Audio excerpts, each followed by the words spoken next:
phong chân ma cho đến trên lồng ổ cái tiếng anh đi chuan phong cần chân ma cho anh trên đồn lồng nhà cái cái này nó là cho phong chân ma cho đến trên lồng ổ ít là cả in thô về tay là yeah in demo tích tắc cho nó chặt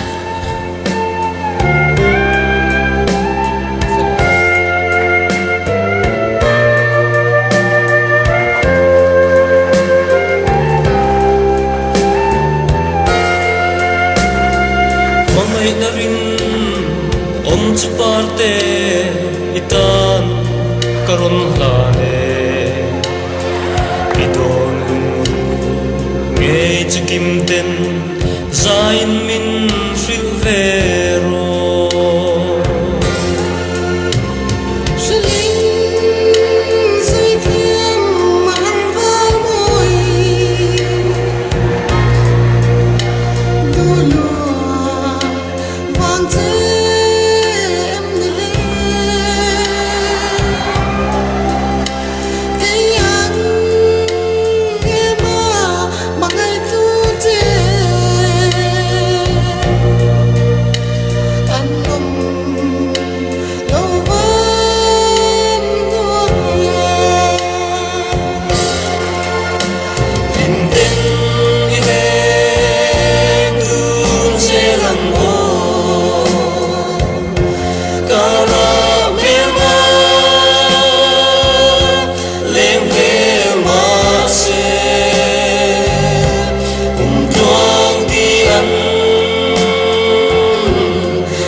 Hãy subscribe cho kênh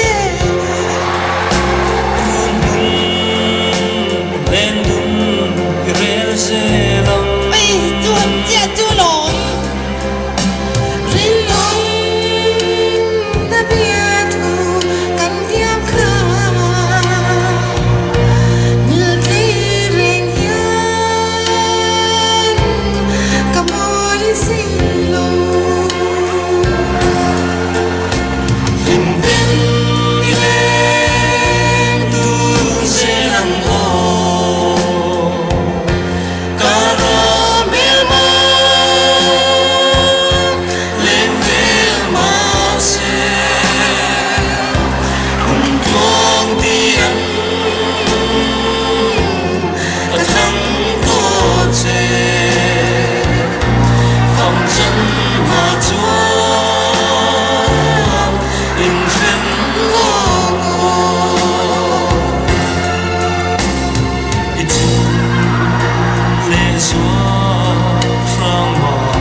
真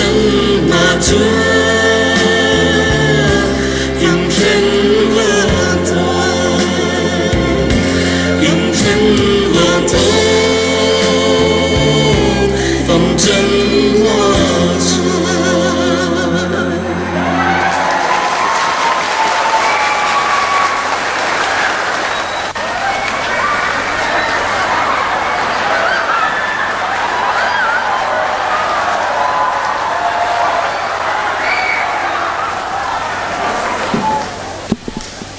多不？喂，甲喊错，叫